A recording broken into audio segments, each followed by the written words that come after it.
Indivisible. Indivisible. Okay, quit eating those. Now it's my turn for Doritos. Oh, remember that Oh wait, Devin's about to episode start. of Family Guy where Peter was down in the... He's like...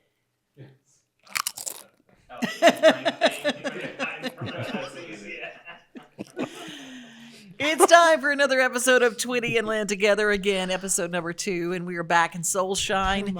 And Put them up. it's Doritos. You need to save the thing. Hey, Doritos, if you want to sponsor this podcast, Friends, do you like Doritos?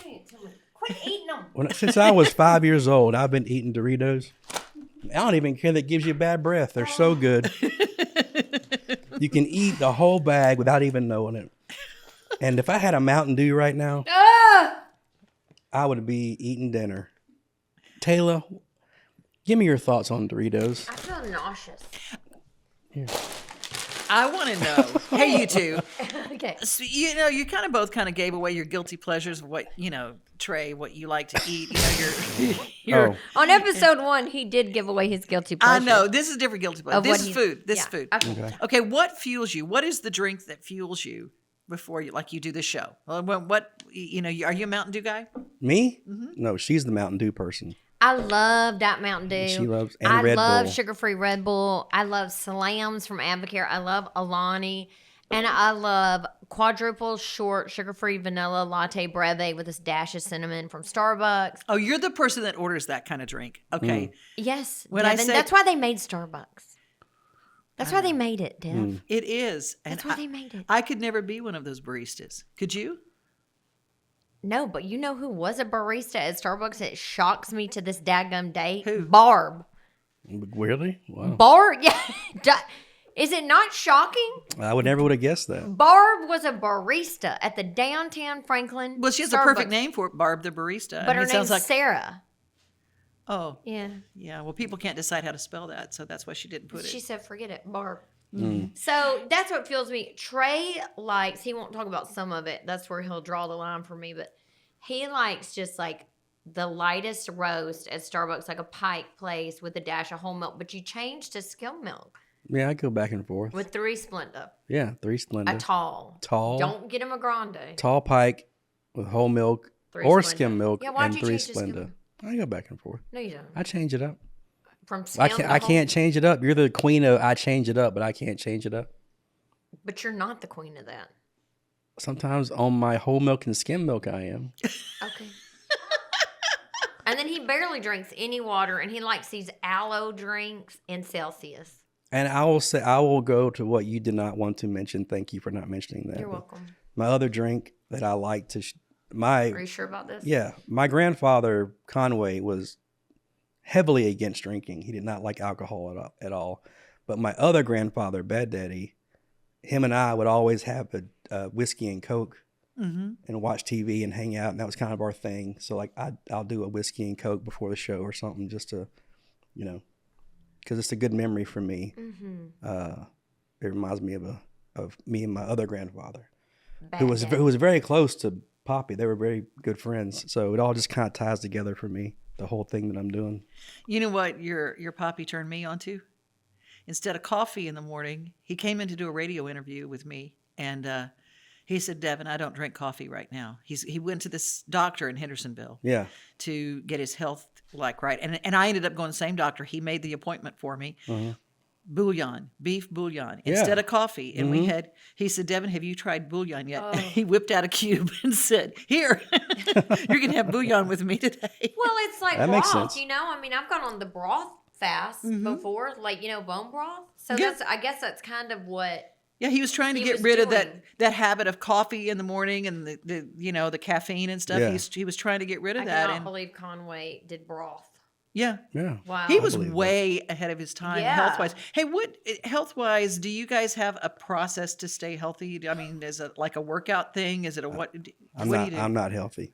He's not healthy. I just try to take... You get plenty of sleep. I do get plenty of sleep. I'm really good. He sent me a sleep app the other day. He had 16 hours. I'll do a 16-hour session, yeah. But I don't have anything pulling at me to get out of bed. So I can just sleep for 2 days if I want to, if I choose to. That's how I set my life up. Tayla has to get up at 4:30 and But I like it. But I don't like sleeping.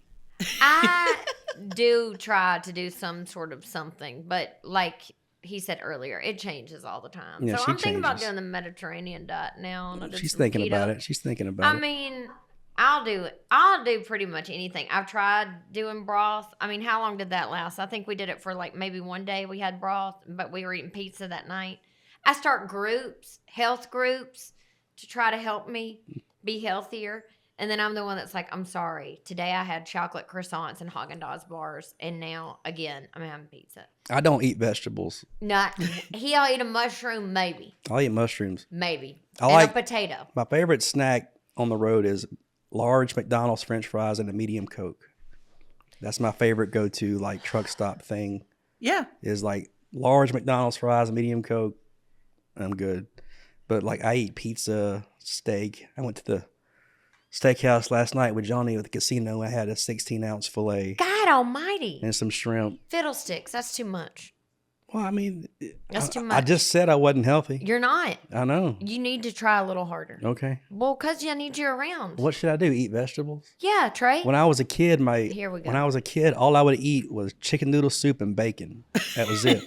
Well, at least with the chicken noodle soup, you have the broth. And my mother took me to the doctor and said, all he's eating is chicken noodle soup and bacon. And the doctor says, well, is he eating? She said, yeah. He said, well, he's fine. I can't wait to have Mel on to tell us more about that. Okay.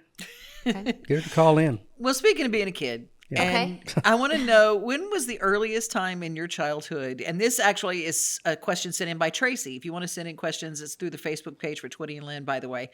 Tracy says, when did you both know that you inherited the talent of singing? Well, I still don't know. I still struggle with it every day. no, you don't. Well, we have completely different paths to this whole thing. Do you want to go first? I was going to, but it seemed like you went ahead and took that one. No, go ahead. No, please. Okay. I'll go. Go ahead. When I was 2 years old, I was standing in the corner of the room at her house. And this was also the same time that she said that I saw the ghost of her father. So who knows what really happened. But she said I sang in the corner with my head pressed into the corner of the room and sang every word to Coal Miner's Daughter. And she said that's when she knew that I was going to be a singer. So it was really young for me. She said you saw her father. Yeah. She said I had the believe that. gift. Like, she had the gift I of believe it, spirits. And yeah. she said I had that. And I said, who is that man in the rocking chair? And I told her what he looked like. And she said that I said to a T, her daddy. Yeah, I believe that. And then so we worked on that gift for a while. I was 24 when I started singing. So my father pulled me on stage to do a song at one of his shows. I have no idea why he did it or what he saw in me that thought I could do that. But he pulled me up and I sang Tight Fitting Jeans or The Rose or one of those two. And I had my hand in my pocket the whole time. I was nervous. I didn't know what I was doing. And then he said, why don't you come on the road and do this show with me? And that's when I started singing when I was 24 years old. And it wasn't until I started doing this show that I started taking it seriously, So the past probably 3 or 4 years, I've really taken it seriously and put the work behind what it takes to be a pro at it. So, and I'm still working on it every day. I work on it every day. So you're really good at that. But I've asked you about this before because it was so shocking to me. We talked about this not long ago, and I said, like, how did you even know you could sing? I think it was Tight Fitting Jeans probably. And I said, how did you even know the words if you could sing on key? And you said you had no idea, and he'd never heard you sing. And like singing wasn't something you did around the house, in the car, nothing. Like it just was not. And still, you don't like sing around the house unless you're working on your vocal warm-ups, which you do all the time. But like the fact that you had no idea and you just went out there and sang and could sing is crazy to me. Oh, I don't think I was very good at that moment. It's like, I don't know. It's all been what's the word? Serendipitous, this whole thing. Cause I had pretty much quit singing until I met Tayla. Yeah. You're really into photography. Yeah. But you're an amazing photographer. Let's just put it that way. It's not just the sideline. It really is incredible. Well, thank you. I have a free photographer on the road. It is a dream come true. To have my picture made whenever I want is So- a thrill for me. To answer the question, when did you learn? When did you learn you inherited the gift? You know, it's something that I'm still working on every day, and I never want to stop improving on that. So if you want a number, it's 24, I guess, age 24. So when you go in the studio now, Mm-hmm. is it harder for you to sing and accept that it's good? Yeah, impossible. I'm never satisfied. Mm-hmm. Never satisfied. I have to go in and do it, and then our producer Scott Baggett will comp down a version. I'll listen to that version. I'll go in and do it again. He'll comp down again. I'll listen to that version. Very, very OCD about it. She's way better in the studio than I am. No, I'm not. I hate the studio. But I cannot stand singing in the studio. I pray to Jesus that I'm going to hit a note good enough for him to take a take, and then I do not listen again because I do not want to hear my voice on recording. And I just say, well, my personality will shine through live, so I just take a bet on that. And then Scott just works magic with it.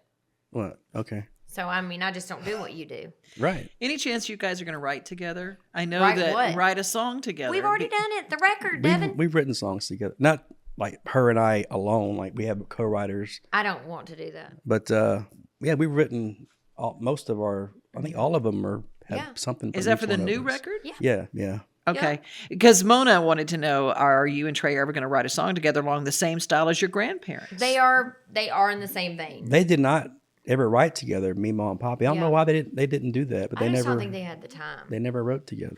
And we say this all the time, like we are together on the road Mm-hmm. so much. Too much. Way too much. Like sometimes we just want to punch each other in the face. Sometimes we and sometimes do. we do. Yeah. And so I just don't think they had the time. And the last thing I want to do is go sit in a corner somewhere with Trey and write a song while we're out there. And then when we're home, it just doesn't never happen. Well, Tayla's the songwriter of this duo, as far as like the music that's going to convey, it's going to reach our audience, our demographic, is going to be from her voice. My songwriting, is more of like indie rock type stuff that, it's not really, doesn't fit Twitty and Lynn, the Twitty and Lynn vibe. It's very good though. But what she does is right in tune with what our audience wants to hear. And then typically she'll get something going with Mark Narmore or somebody, and then I'll come in, I'll add a line or suggest a line. But she's the main songwriter of this duo. That's going to make Travis happy because he wanted to know if the new music is actual new music or covers. And so it's going to make him really happy. He said, not that there's anything wrong with covers, because he said they sound great, but he just wanted to know. Well, it's both. It's like there's 8 original songs, and I think there's 4 covers. Of Me on So, Poppies. Yeah. And then the I'm on Fire. I'm on Fire, yeah. 5. So What's 8 and 5? 9, 10, 13. 11, 12, 13. 13, yeah. It's okay. That's I think it's Ciphering is hard. yeah. Ciphering. She doesn't know what ciphering. Deciphering. Yeah. Why don't I know how Well, to do you that? thought it was No, I didn't. individual instead of indivisible, and you thought That's it about was the Pledge of Allegiance. The Pledge of Allegiance. I took my glasses off. I think that has a problem. I'm going to take my necklace off too. So we got to start thinking about sponsors. Oh my God, Trey! I think You are the your own deal sponsor. we're already No, our but- own sponsor. I know, You've but- got to get the numbers But up. I know, but I'm thinking about the future. I want you to I can't wait till you're reading commercials, because that'll be so funny.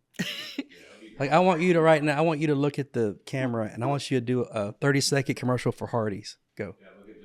I don't know what Hardee's. Oh, Biscuits. made from. Where's No, Josh? yeah. Josh. Oh, No, you're say. my camera the whole time. Made from scratch biscuits, right here in your down home Waverly store. We can wait. What are what those cats do? Making biscuits. We could have a cat with flour making biscuits, and we could have a sponsor. Hardee's not going to sponsor us, but we could get the animal shelter to sponsor us, and the cats could just be making biscuits. See, That'd be so cool. That would be so cool. we're not too. having you find sponsors. I don't That's want- okay. Not your gig. I know, and you know what, Trey? I guess you forget about all these meetings we already had.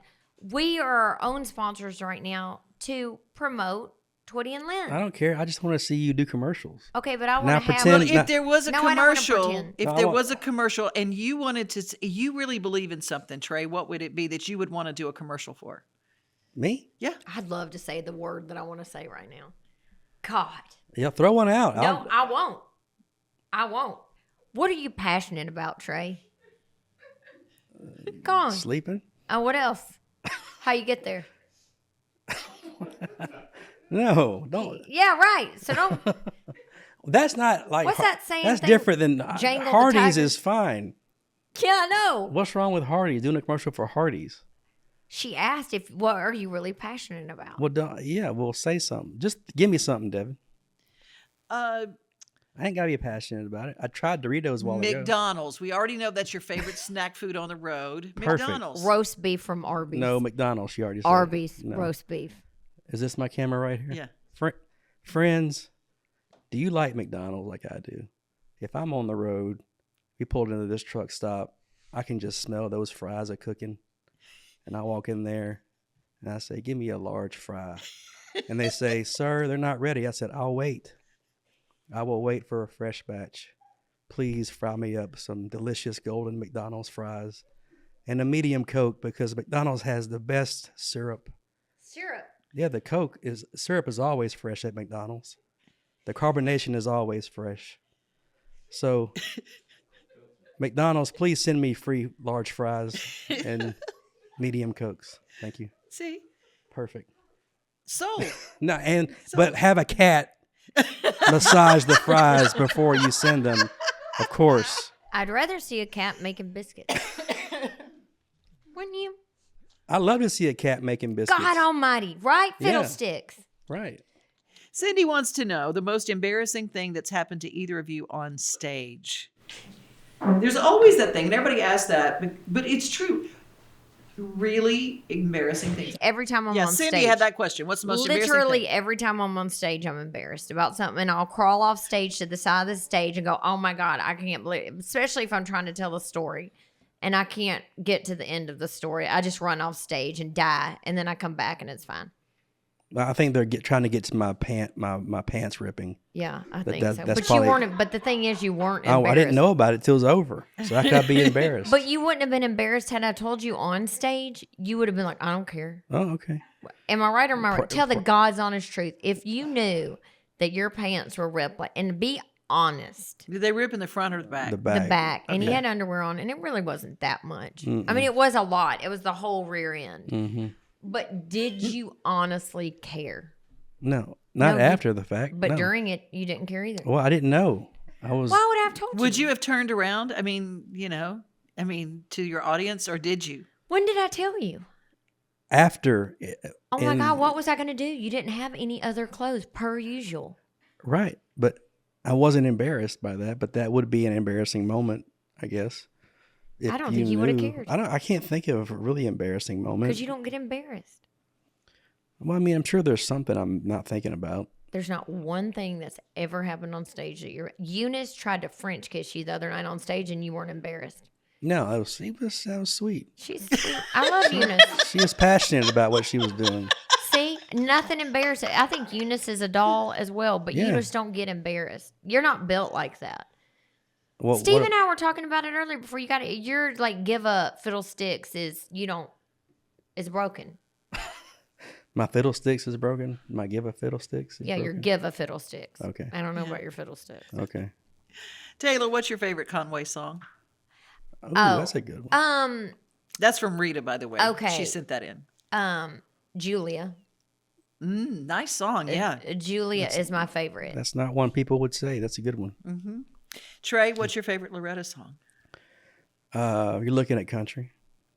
Oh, I like that. I wasn't even singing that, and then I sang it one time at something, and that's why I sing it now because you liked it so much. No, that's a great song, and I like her. I love the Jack White album she did. But as far as like, your dad said that album wasn't very good on that. Well, Daddy just didn't like it. I know on the But on Still a the- Mountain Girl. yeah, He's yeah, like, we yeah. didn't make a dime off that album. But it did get a Grammy. I mean, Yeah. she was 80 years old and got a Grammy. It So was- it did something good. I loved it. There's a song on there that's not a song. She's telling a story. Oh my God, the Little Red Shoes. Yeah, Little Red Oh my God, Shoes. I can't even listen to that since she passed away because when I would listen to it when she was here, it'd make me cry. Just the sweetest voice you ever heard. Yeah. And She's just talking, just telling a story in a row, and he just hit record, Mm-hmm. and then it became, And she put some. the shoes, yeah. She put some music behind it, and it was Yeah. like it's really unique. It's so I cool. love that Little Yeah. Red Shoes. But if you're talking about the iconic ones, it's looking at country. All right, I'm going to take one of the questions that Robin sent in. What's it like to follow in your grandparents' footsteps? But I want you to be Loretta in heaven looking down, Tayla. And I want you to be Conway in heaven looking down, Trey. And have a conversation with each other talking about your grandkids and what they're doing now. Ew. Can we even do that? I don't know. I don't. putting it- I guess I don't understand. She doesn't understand. You have to explain it better. No, You're- it's just so I'm gonna pretend to be Mima, and you're gonna pretend to be Poppy. Yeah, Dead? and no, you're alive. You're in heaven, everlasting life, and all Yeah, that good everlasting stuff. praise And Jesus. you're looking down, watching you're watching your kids carry on your legacy. What Like would you that would say, what would they be saying about Yeah. it? You know, Uh, I can't. Yeah. action? It's so different for Tayla and I because of the amount of time that she got to have with Meemaw Mm-hmm. as opposed to what I got with Poppy. I got virtually none, right? So I can't really speak on what he might say about it. You know, I just know that, like I said earlier, the work ethic thing. I just know what he would expect me to be doing.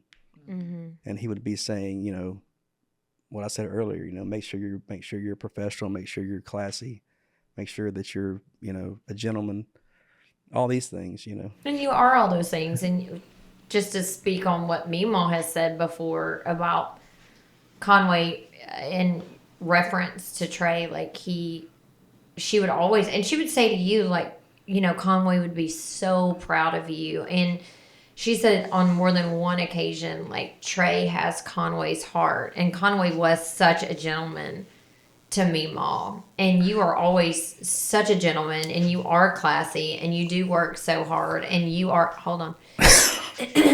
Trey is the reason that our business is successful. I mean, he works so hard. He's so smart. He's so good at numbers. I mean, he basically books a ton of, you know, I don't want to, we have Eric and we have, he does a lot too, but you're the one that's out there like routing these things and counting and keeping up with everything. I don't keep up with anything, and nothing has ever been consistent for me. And with Trey, this works because he's the brains behind this operation. And I think like Conway was that way too. Mm-hmm. When you hear about him, he was a businessman, and it was all, my dad said one time, like, Conway was all about the business and Mama was good business. Mm-hmm. And I feel like that's sort of the way that Trey is too. And how could Conway not be proud of like the legacy that he's carrying on in such a smart business way? Did Well, your Meemaw ever? Sorry, I didn't mean to interrupt. But Go ahead. did Meemaw ever give you vocal lessons? Yes, are you kidding me? Yeah. After every single time I sang. Every single time. Oh, Loretta Lynn, where's my camera? Loretta Lynn was not afraid to critique her granddaughter. Okay? She was so loving in so many ways, but she also was a businesswoman and about the show. And she'd say stuff like, you really lost them on that one. Or she'd say, "You're the nasal thing." You know, I know I've heard it 1,000 times. And she's like, "You're singing from here." And I mean, after every, you're singing through your head, sing through your head, sing through your head. But then she'd go, "You sounded just like me out there. I thought that was me out there." Yeah. And she'd say, "Oh, honey, they love that one. You did good on that one. When you sing like that, you got them." And so she'd say, "Don't," and then she'd tell me, "Don't take vocal lessons because it'll ruin your voice." But vocal lessons is how I learned how to sing out. Before that, I didn't know how to project my voice. So I was so scared. And so I did go to vocal lessons too. I need to go to them now. I think it's pretty awesome, just even from not just an outsider, that Loretta Lynn could be giving you. I would kill to have Conway Twitty giving me vocal advice. Yeah, I would just soak it all out. But I'd be like, just tell me everything you know. I didn't want to know anything, as you know. I couldn't stand it. It hurt my feelings so bad. Yeah. But after years of it, when she would finally, it took years where she would finally say, "You got them." Yeah. And so you remember those moments, oh, okay, I know that I can do this and this and this, and it does kind of teach you what you're great at, or what your lane is, I guess. The last time that Meemaw ever sang live was at one of our ranch shows. Yeah. And it was during COVID, and they brought her down in an SUV. Oh, I got in a lot of trouble for that. But that's where she wanted to do I wasn't in trouble by her. Yeah. I got in trouble because I wasn't supposed to say anything, and she was dang well going to come down there. She came down there in the SUV. And Tim was driving her. In her Cadillac Escalade truck. Yep. And she went it down and said, "Give me the microphone." So I brought the microphone over, and she started talking about Tayla, and she said, Ernie thinks that she's his daughter, but she's my daughter. She always made the point to tell everybody that she belonged to her. She always said she's cut right out of me. She's just like me. And, that's pretty amazing that he thought that way. She's. And the best, and that we went to see what was the thing we did at the Ryman where you sang Coal Miner's Daughter? Yeah, it was It's Kid Rock. The NSAI award. She got the Chris Christopherson award that year, the Lifetime Achievement Award. Yeah. We were up in the dressing room, and she was sitting in her chair, and it was like she was sitting here, and Tayla was here, and I was here. Kid Rock was over here, and she was just staring at me, just staring the whole through me. And I was like, "What is she staring at?" And she goes, "Trey." Ty. She called me Ty. She goes, "Tell Ty I love him." Yeah, Trey would say, "I love you too, Meemaw." She said, "Conway would be so proud of you." Yeah. And I was like, really hit me in the heart. Man, that means so much coming from her, because she knew him. I mean, they were best friends. She knew what he what liked and didn't like, and she just thought that the way I presented myself, he'd be so proud of that. So you had your suit on, you were talking to everybody, you were very charming, you were very kind to everybody, very outgoing, and she could see that. And the first time I met Meemaw, it was somehow we were at the ranch at one of the shows. I don't know how it happened, but it ended up just being me and her in the dressing room by ourselves. That's the time I'm talking about, Trey. I'm talking about. This is a different time. Yeah. This is at the ranch. That's what I'm talking about. I'm talking about at the Opry House. I know, but I was talking about it from the last episode. It was just still in my mind. When she... Okay. Up here. I believe you. I believe whatever's happening up there is actually happening. When she was... When I said she was being flirty with you. Oh, yeah, okay. Yeah, that's what I said, but I just forgot. To the audience, just know that we did the other episode just 30 minutes ago, okay? And so it was still in my mind. When I said she's flirting with you, that's the night I'm talking about. Okay. And in case you've missed that episode, you can go back and listen to it wherever fine podcasts are streamed. It's called Fiddlesticks. I had not yet. She was still Loretta Lynn to me. She had not taken on this Meemaw close. It was kind of it was, what's the word? Intimidating to be sitting next to her and talking. And she just started talking to me about my family and things that happened on the road with her and Poppy, and these personal moments that she knows about my aunts and my uncles and my dad, and you could just really tell that they were really, really close. Yeah. And it wasn't they weren't just saying, they were really, really close friends, and that she was really part of the family. And she was trying to connect with me and tell me about all this stuff that she knew. And it was surreal is the word. It was surreal watching her as Loretta Lynn talk to me about my family as she was my grandmother or my aunt or whatever, so.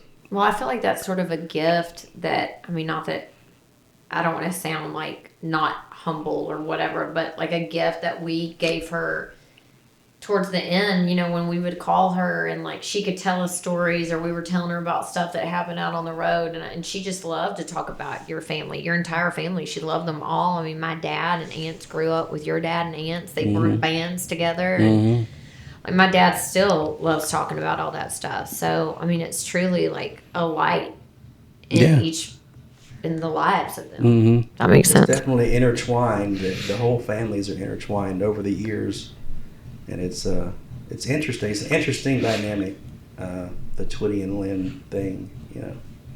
They were immense friends, and it's very surreal to me to talk to you, because knowing them both, and now sitting in your presence, it's really interesting, because I remember a time when I used to go and listen out in Hendersonville. I'd go and listen to songs with Conway, because I loved songwriters and loved songs, and he loved playing songs for people who really understood songs. Devin, isn't this a hit? Who do you think ought to sing this? And I said, well, you. He goes, no, I want to send this. And he would send songs to artists all the time. But he said, I said, well, you and Loretta are such good friends. Did you just let her write all the songs? He goes, well, she wrote a lot of great songs and stuff. But he said, I just think that a great song can come from anywhere. You just have to be open. Yeah. And then he said, one time we were sitting at this conference room there at his place. It seemed like a conference room. It was a room, and they had a little squawk box, kind of a speakerphone box back in the olden days. Oh, okay. The boxes on the table. And he said one time he and Loretta had a conference call. And he was sitting in front of that box. But every time they would talk, she would go and talk to the ceiling. And he realized, Loretta, that's the air conditioner vent. Oh my God.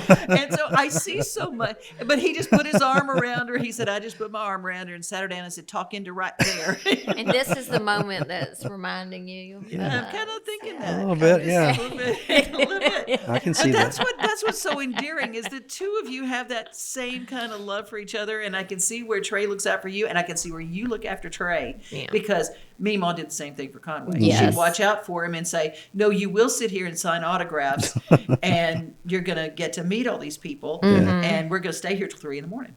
Yeah. Yeah, you're right, Devin. I'd never make it through a show without Trey. And he'd never walk out of the back without me, I don't guess. So, well, this has been an amazing story time, and I've welled up a couple of times over here. Me too. Yeah, it's sweet. Twitty and Lynn together again, a podcast you can find wherever fine podcasts are streamed. Where else can they find you and keep up with you? And send us more questions, because we got another I love episode. the questions. Oh, yeah, the questions are great. Send us twittyandlynn.com is where our tour schedule is. Our email is twittyandlynn@gmail.com, and we answer that all the time. twittyandlynn@gmail.com. You can throw your questions there, and EB will get those and get them to us. And then on Facebook, we live on that Twitty and Lynn Facebook, and then Trey has this 20 Extra Facebook, so hit him up there. The fake pages, they respond all the time, apparently. They do. Yeah. So any of those, we're always on. We love it. Question from your director too, and ending episode 2 here. Yes. What do you see the future of this? The future episode Podcast. Well, you got a lot of editing to do. You guys have got to get these edited, and I expect these 2 back. We're going to come out every month with one. So, and then it's going to be in our docuseries. We're going to be playing that. Where's that going to be, Steve? Director Steve? Where's the docuseries? We got to get our videos shot for our album. It's going to be everywhere. The docuseries is going to be amazing. Well, my curiosity though is, what are you guys going to have? Guests? Are you going to do music? I think this podcast can grow into something. We're always going to Twitty and Lynn together again. We're always going to have the background of our grandparents being these iconic legends and so dear to us, and we're always going to carry that flame forward. But we can, this can be a show about country music, lifestyle. I'm dying to get my dad on here. Yeah, to tell some story. Like I'm just dying for Daddy to get on here, and your Aunt Joni. Tayla herself is just a walking. We are going to have music too. And we're going to have guests. And we're going to talk about everything from like sobriety to football. I think that, and then and sober football. Movies, sober football. Sports, lifestyle. It's going to be amazing. Music. And I said this country before, music, like I kind of like it, like sort of Seinfeld. Like it could be about nothing. And we can have guests on that can come sing their songs. I just said we were going to have you did. music and guests. I wasn't listening to you. See, why do you do I that? was thinking about Doritos. No, you weren't. You were Thinking about McDonald's fries. No, you weren't. And actually, You're going to go to Arby's No. at the Pilot, and you're going to get a. There's a McDonald's right there across the street. You won't go there. I will go there. Oh my God. Okay. Well, thank you so much, everybody, for your time today. I love our podcast. Yeah, and don't forget the crack pack. Oh, and the crack pack. Yes. Okay, I'm Well- still not ready to tell everybody Okay. what the crack pack is yet. We're gonna have to wait until we say what the crack pack is. But they're our group, and they are our biggest supporters, and we love them, and they're so fun. And I needed a live audience, and Trey said, "What about bringing in the crack pack?" And now Devin's BFF with the crack pack. See, Yeah. So so it it all is. works out. You can find the Crack Pack and Friends July 4th weekend at our live podcast. Oh yeah, they'll be all around. Yeah. We love the crack pack here at the old Twitty and Lynn show. Did you ever think you were going to love the Crack Pack? I love the crack pack. Yeah. Only if they throw underwear. Thank y'all.